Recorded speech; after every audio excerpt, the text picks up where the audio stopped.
Hello viewers, welcome to year channel Bong English tutorials. Viewers, আগের যে video ছিল সেই ভিডিওই আমি আলোচনা করেছিলাম only 4 important question for coming examination of HS English exam. তাহলে 2022 যে পরীক্ষা হবে তার জন্য আমি 4টি খুবই গুরুত্বপূর্ণ কোশ্চেন এবং এই 4টা থেকে করলেই তোমরা কমন পাবে এরকম একটা ব্রড কোশ্চেন নিয়ে আলোচনা করেছিলাম। আজকে আলোচনা করবো সেই টপিক সিরিজ অর্থাৎ সেই চ্যাপ্টার দ্য 3 কোশ্চেন বাই লিও টলস্টয়ের লেখা যে গল্পটি 3 কোশ্চেন তোমরা জানো পড়েছ। সেই কোশ্চেনে কী কী শর্ট আসতে পারে সেই নিয়ে আলোচনা করব। বেশি কোশ্চেন আমি আলোচনা করব না, আমার কোশ্চেন শুধুমাত্র 20টার মধ্যেই সীমাবদ্ধ থাকবে। এই কোটি করলেই শর্ট তোমাদের কভার হয়ে যাবে। আর ব্রড কোশ্চেন তো মাত্র 4টে দিয়েছি, 4টা থেকে তোমরা কমন পাবে। তাহলে সময় নষ্ট না করে চলুন যাওয়া যাক কোশ্চেনের দিকে। So let's get started without wasting any time. So viewers, the first question is who is the author of the story 3 question.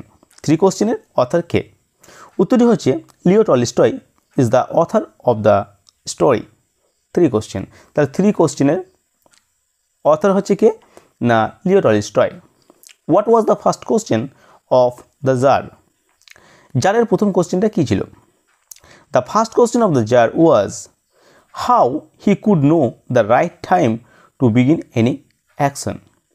অর্থাৎ ফার্স্ট কোশ্চেনটা ছিল যে সে কীভাবে জানতে পারবে কোনো কিছু করার সঠিক মুহূর্ত বা সঠিক সময় কোনটা। Next question, what was the second question of the tsar? জারের সেকেন্ড কোশ্চেন কোনটা? এই কোশ্চেনটা কিন্তু 2020 সালে পড়েছিল। কি না, what was the second question of the tsar? জারের সেকেন্ড কোশ্চেন কোনটা? The second question of the tsar was how he could know who were the right people to listen to and whom to avoid. মানে হচ্ছে সে জানতে চাচ্ছিল যে সে কীভাবে বুঝতে পারবে যে সঠিক ব্যক্তি কারা, যাদেরকে সে কেয়ার করবে আর কাদেরকে সে অ্যাভয়েড করে চলবে, এই কোশ্চেনটা। Next question, what was the third question of the tsar? জারের তৃতীয় নম্বর যে কোশ্চেনটা ছিল সেটা কোনটা? The third question of the tsar was what the most important thing for him to do. এটা কিন্তু খুব গুরুত্বপূর্ণ কোশ্চেন আর এটা খুব ইম্পর্টেন্ট। এটা হয়তো আগেবারে পড়েছিল সেকেন্ড কোশ্চেন কোনটা, এবার থার্ড কোশ্চেন কোনটা পড়তেই পারে, তোমরা একটু মনোযোগ সহকারে দেখবে। ঠিক আছে, তার উত্তর হচ্ছে the third question of the tsar was what the most important thing for him to do. এর মানেটা হচ্ছে কোনটা করা বেশি দরকার, মানে কোনটা করণীয়, বুঝতে পারলে? তাহলে 1 নম্বর কোশ্চেনটা হচ্ছে কি, 1 নম্বরটা কোশ্চেন রাইট সময়, কোনো কিছু কাজ করার সঠিক সময় কোনটা। 2 নম্বর কোন কোন ব্যক্তি অ্যাভয়েড করবো, কোন কোন ব্যক্তিকে নিয়ে চলবো, কাদের কথা শুনবো। আর একটা কোশ্চেন হচ্ছে কোন কাজটা করা বেশি গুরুত্বপূর্ণ, এটা হচ্ছে থার্ড কোশ্চেন। বেশ, তারপর where did the hermit live? Hermit কোথায় বাস করতো? না, the hermit lived in a wood. Hermit উডে বাস করতো।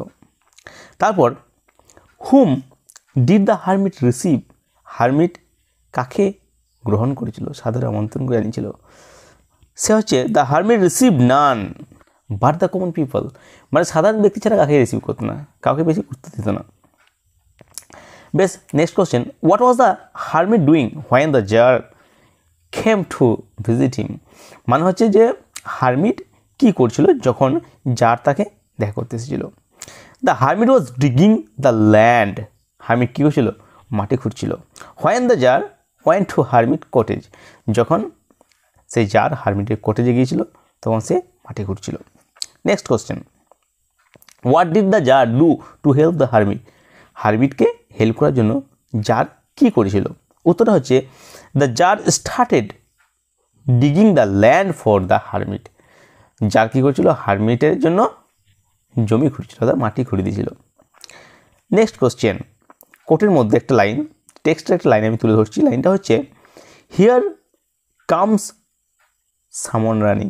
কি না, হিয়ার কাম সামন রানিং, এখানে কেউ যেন ছুটে আসছে। হু কেম রানিং? কে ছুটে এসেছিল? উত্তর হচ্ছে আ বিয়ার্ডেড ম্যান কেম রানিং। মানে একটা অসভ্য বর্বর মানুষ কিন্তু ছুটে আসছিল। Next question, what was the condition of the bearded man?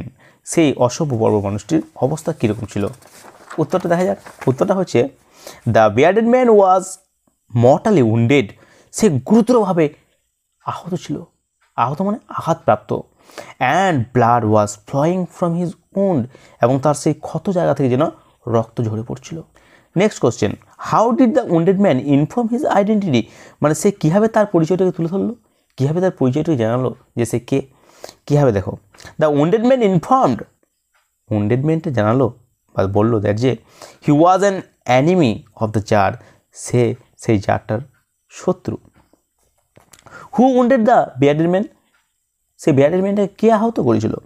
The bodyguard of the jar wounded the bearded man, মানে জারের যে বডিগার্ড গুলো ছিল সেই কিন্তু তাকে কি করেছিল, আঘাত দিয়েছিল। বেশ, next question, what did the tsar say, tsar কি বলল হোয়েন যখন the bearded man begged for mercy, যখন দয়া ভিক্ষা চাইলো তখন সে কি বলেছিল জার? দেখো উত্তর, when the bearded man begged for mercy, যখন বেয়ার্ডেড ম্যানটা তার কাছে দয়া ভিক্ষা করলো তখন দ্য জার সেড, জার বললো দ্যাট যে he did not know him, সে তাকে জানে না, and had nothing to forgive him for, এবং তার কাছে তাহলে ক্ষমা চায় আর কিছু নেই, মানে সে তো তাকে জানে না, তাহলে তার কাছে ক্ষমা চায় কি দরকার, ক্ষমা চায় কিছু নেই, এই কথাটা বলছিল। Next question, why did the tsar fall asleep, tsar কোথায় গভীর ঘুমে আচ্ছন্ন হয়ে গিয়েছিল, কোথায়? উত্তরটা হচ্ছে the tsar fell asleep, the tsar fell asleep on the threshold. Threshold মানে কি? থ্রেশহোল্ড মানে আরেকটা ভাষায় ওয়ার্ড বলতে পারি আমরা, না এন্ট্রান্স মানে প্রবেশ পথ, অফ দ্য হারমিট হাট মানে হারমিটের এই কুটির ঘরের যে প্রবেশ পথটা সেখানে সে ঘুমিয়ে পড়েছিল। Next question, what did the tsar do seeing the hermit work and sweat, মানে জার কী করেছিল না হারমিট ওয়ার্ক অ্যান্ড সুইট, মানে হারমিটের কাজ হাতের ঘাম পড়ছিল সেগুলো দেখে জার কী করলো, কী করলো উত্তরটা দেখো না, the tsar took the spade from the hermit, tsar হারমিটের কাছ থেকে স্প্যাড মানে কোদালটা নিল, and started digging the ground, এবং সে জমিটাকে কুঁড়তে শুরু করলো। ঠিক আছে, next question, I do not know you, আমি তোমাকে চিনি না, and have nothing to forgive, ক্ষমা চাওয়ারও কিছু নেই। When did the tsar say this, কখন জার এই কথাটি বলেছিল?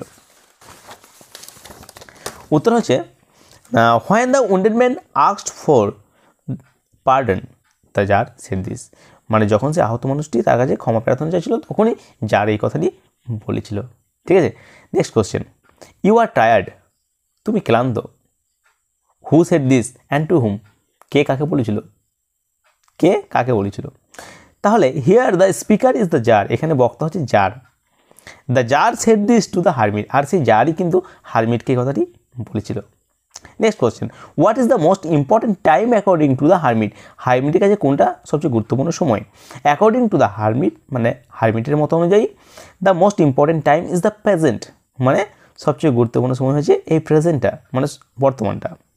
ঠিক আছে, এরপর চলে যাবো আমরা যে what according to the hermit, হারমিটের কাছে what is the most important thing to do, মানে কোন কাজটা সবচেয়ে বেশি করা দরকার, মানে গুরুত্বপূর্ণ করা কোনটা, কোন কাজটা?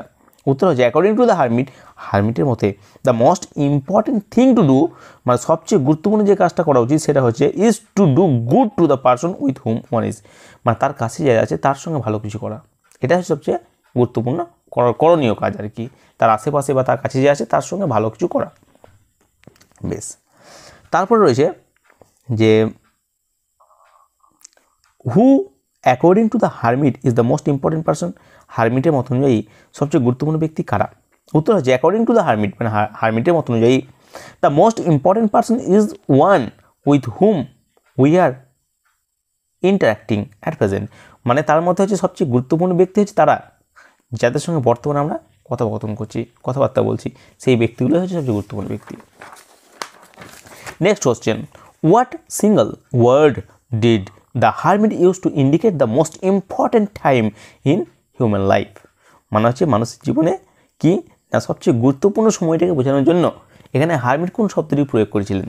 উত্তরটি হচ্ছে নাও, কি না now, now is the single word that the hermit use to indicate the most important time in human life, মানে মানুষের জীবনে সবচেয়ে গুরুত্বপূর্ণ সময়টা বোঝাবার জন্য এখানে হারমিট নাও কথাটি ইউজ করেছেন।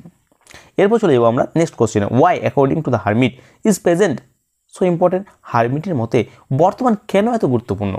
উত্তরটা হচ্ছে না অ্যাকর্ডিং টু দ্য হারমিট, হারমিটের মতে the important time the present is important, তাহলে হারমিটের মধ্যে বর্তমান হচ্ছে important because it is only time when a person has any power, কারণ এই বর্তমানই হচ্ছে এমন একটা সময় যখন কোনো না কোনো ব্যক্তির কাছে কী থাকে একটু পাওয়ার থাকে, বর্তমান কি বেঁচে আছি তো, বর্তমান, তার আমার এখন পাওয়ার আছে, ক্ষমতা আছে, কোনো কিছু করার অ্যাবিলিটি আছে, সেই জন্য বলছে যে বর্তমানটাই হচ্ছে সবচেয়ে বেশি গুরুত্বপূর্ণ। তাহলে এই হচ্ছে মাত্র, তাহলে এই কটি কোশ্চেন তোমরা দেখবে। তাহলে 3 কোশ্চেনটা আমাদের কমপ্লিট।